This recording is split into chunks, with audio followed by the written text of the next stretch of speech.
Ah, de visita al nuevo mundo. ¿Sandalias? Listo. ¿Una toalla para la playa? Listo. ¿Malla? Listo. Ya estoy listo para mis vacaciones en el nuevo mundo.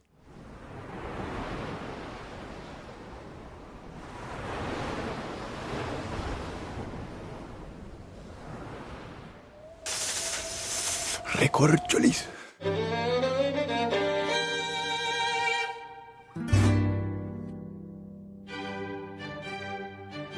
Luego de la conquista del continente americano, la corona española tuvo que organizar este enorme territorio. Aunque en España el rey era quien concentraba todo el poder, no se ocupó directamente de los asuntos coloniales. Para eso se crearon dos instituciones. La Casa de Contratación, que se ocupó de la organización del comercio de las colonias, era la responsable de recaudar los impuestos y controlar la aduana, y el Real y Supremo Consejo de Indias, que se ocupó de la justicia y la administración colonial. Elaboraba las leyes y asesoraba al rey respecto a los posibles candidatos para ocupar los cargos de poder en América. En un principio, estos cargos le pertenecieron a los conquistadores, pero muy pronto, la corona se dio cuenta de las riquezas que había en estas tierras, así que poco a poco empezó a quitarles los enormes poderes que les había dado. Los conquistadores que en un principio habían sido nombrados adelantados fueron desplazados por otros gobernadores que eran nombrados por el rey y el Consejo de Indias. Luego se dividió el territorio en dos grandes virreinatos, el Virreinato de Nueva España y el Virreinato del Perú. Cada uno era gobernado por un virrey, que era el representante del rey en América. El virrey se encargaba de la organización política y económica de su región. Las distancias entre los continentes eran enormes, lo que hacía que cualquier decisión proveniente de España tardase mucho tiempo en llegar.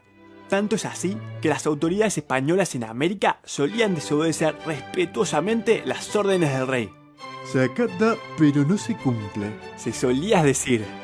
Para asegurarse que se estuvieran haciendo las cosas bien en las colonias, la corona implementó distintos mecanismos. Por un lado, cuando un funcionario dejaba su cargo, se enfrentaba a un juicio que buscaba determinar cómo había desempeñado su rol. Por otro lado, implementaron la visita. En este caso, un supervisor inspeccionaba al funcionario mientras seguía en su cargo.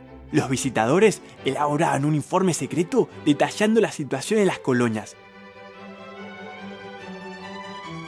Para consolidar su poder en las colonias, la corona española necesitaba poblar el territorio del nuevo continente. Para eso, mandaron a poblar no solo las zonas de mayores riquezas, sino también otros lugares menos prósperos, pero importantes para asegurarse una buena comunicación en todo el imperio. Cada vez que los españoles fundaban una nueva ciudad, debían trazar un plano siguiendo instrucciones muy precisas, donde debía estar el cabildo, las chacras y las casas. A veces las ciudades eran destruidas por los nativos y otras veces debían trasladarlas. La ciudad de Barco, por ejemplo, fue fundada 3 veces en distintos lugares. Uno de los mayores intereses de los españoles era extraer las riquezas del continente americano. Para hacerlo, establecieron un sistema monopólico. ¿Qué quiere decir monopolio? Que todo comercio, salida y entrada de productos de las colonias era pura y exclusivamente hacia y desde España. Esto le daba muchas ventajas a los españoles. Por un lado, les permitía un buen control sobre la recaudación de impuestos de los metales preciosos. Y por el otro, tenían el control del precio de los productos que eran enviados a las colonias. Esto generaba un malestar en los residentes americanos, ya que debían pagar un sobreprecio por algunos productos.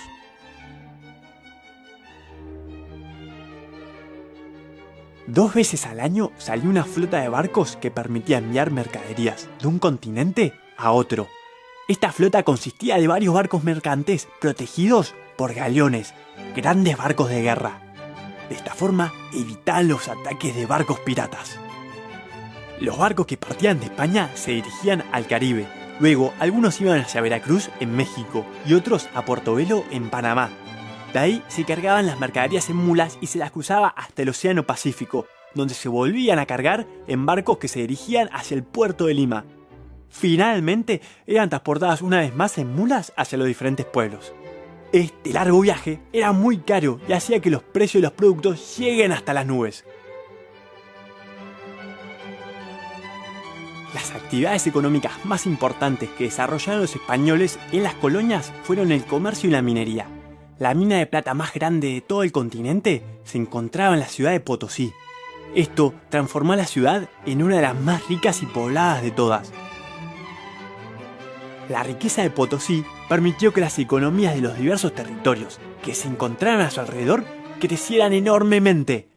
Hacia inicios del siglo XVIII, casi todo lo que se consumía en Potosí provenía del mercado interno, es decir, de regiones americanas. ¡Oh! Eso fue un montón. Bueno, en la próxima veremos cómo eran las sociedades en los tiempos coloniales.